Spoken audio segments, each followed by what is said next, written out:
नमस्कार मित्रों, Shukla ji UP 32 channel में आपका स्वागत है। और आज हम भगवत गीता के अध्याय 15 के महात्म्य के वीडियो बना रहे हैं मित्रों। तो जो लोग नए हों वो चैनल को सब्सक्राइब कर लें और हम अपना वीडियो मित्रों प्रारंभ करते हैं। श्रीमद् भगवत गीता रूपी उपनिषद एवं ब्रह्म विद्या तथा योग शास्त्र विषयक श्री कृष्ण और अर्जुन के संवाद में पुरुषोत्तम योग नामक 15वां अध्याय है। श्री महादेव जी कहते हैं पार्वती जी से, अब गीता के 15वें अध्याय का महात्म्य सुनो। गौड़ देश में कृपाण नरसिंह नामक एक राजा थे, जिनकी तलवार की धार से युद्ध में देवता भी परास्त हो जाते थे। उनका बुद्धिमान सेनापति शस्त्र और शास्त्र की कलाओं का भंडार था। उसका नाम था सरभ मेरुंड। उसकी भुजाओं में प्रचंड बल था।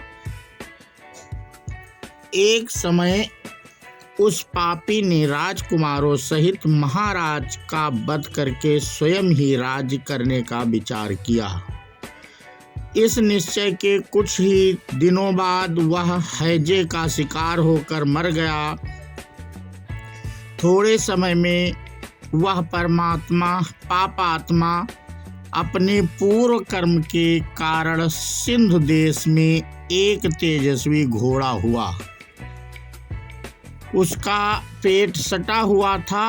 घोड़े के लक्षणों का ठीक ज्ञान रखने वाले किसी वैश्य के पुत्र ने बहुत सा मूल्य देकर उस अश्व को खरीद लिया और यत्न के साथ उसे राजधानी तक वह ले आया।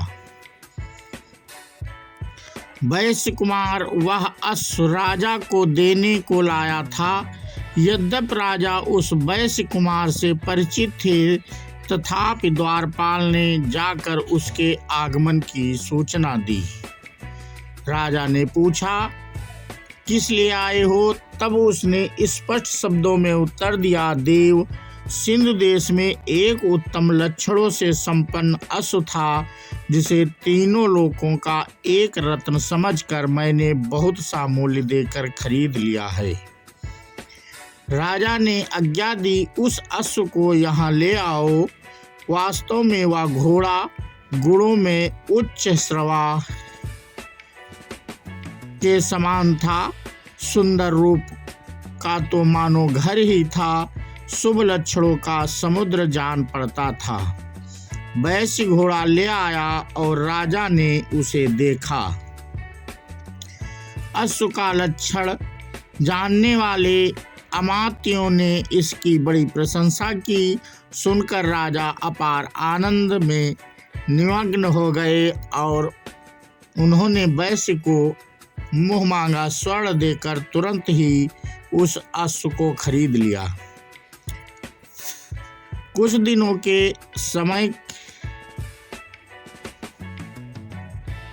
दिनों के बाद एक समय राजा शिकार खेलने के लिए उत्सुक हो उसी घोड़े पर चढ़कर वन में गए। वहां मृगों के पीछे इन्होंने अपना घोड़ा बढ़ाया। पीछे पीछे सब ओर से दौड़कर आते हुए समस्त सैनिकों का साथ छूट गया।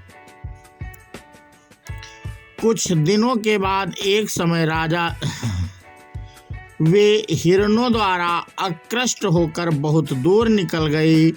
प्यास ने उन्हें व्याकुल कर दिया। तब वे घोड़े से उतरकर जल की खोज करने लगे।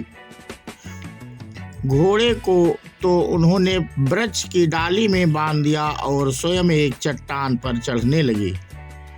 कुछ दूर जाने पर उन्होंने देखा कि एक पत्ते का टुकड़ा हवा से उड़कर शिलाखंड पर गिरा है। उसमें गीता के 15वें अध्याय का आधा श्लोक लिखा था। राजा उसे बाँचने लगे।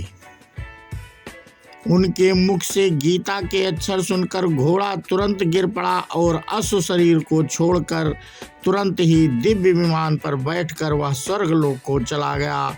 तत्पश्चात राजा ने पहाड़ पर चढ़कर एक उत्तम आश्रम देखा, जहाँ नाग केसर, केले, आम और नारियल के वृक्ष लहरा रहे थे।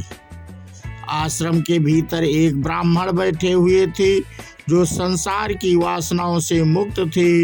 राजा ने उन्हें प्रणाम करके बड़ी भक्ति के साथ पूछा, ब्राह्मण, मेरा अश्व जो अभी अभी स्वर्ग को चला गया है, उसमें क्या कारण है? राजा की बात सुनकर त्रिकालदर्शी, मंत्र वेत्या एवं महापुरुषों में श्रेष्ठ विष्णु शर्मा नामक ब्राह्मण ने कहा, राजन, पूर्व काल में तुम्हारे यहाँ जो सरभ मेरुंड नामक सेनापति था, वह तुम्हें पुत्रों सहित मारकर स्वयं राज्य हड़प लेने को तैयार था। इसी बीच में हैजे का शिकार होकर वह मृत्यु को प्राप्त हो गया। उसके बाद वह उसी पाप से घोड़ा हुआ था। यहाँ कहीं गीता के 15वें अध्याय का आधा श्लोक लिखा मिल गया था, उसे ही तुम वाचने लगे।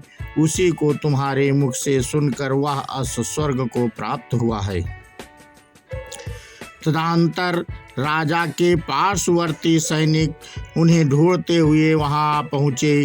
उन सब के साथ ब्राह्मण को प्रणाम करके राजा प्रसन्नता पूर्वक वहां से चले गए और गीता के 15वें अध्याय के श्लोकाक्षरों से अलंकित उसी पत्र को बाँच कर प्रसन्न होने लगे। उनके नेत्र हर्ष से खिल उठे थे। घर आकर मंत्रवेत्ता मंत्रियों के साथ अपने पुत्र सिंहबल को राज सिंहासन पर अभिषिक्त किया और स्वयं 15वें अध्याय के जप से विशुद्ध चित्त होकर मोक्ष को प्राप्त कर लिया। तो मित्रों, हम इस वीडियो में भगवत गीता के महात्म्य अध्याय 15 का वीडियो मित्रों बना रहे थे, और ये मेरा वीडियो आपको कैसा लगा आप हमें कमेंट करके अवश्य बताएं मित्रों। और हम अपना भगवत गीता अध्याय 15 यहीं समाप्त होता है, और 16वां अध्याय अगले वीडियो में मित्रों हम लाएंगे और आपसे फिर साझा करेंगे। तो यहीं पे हम अपना वीडियो समाप्त करते हैं मित्रों। जय भारत, जय हिंद, जय श्री कृष्ण गोपाल की जय हो।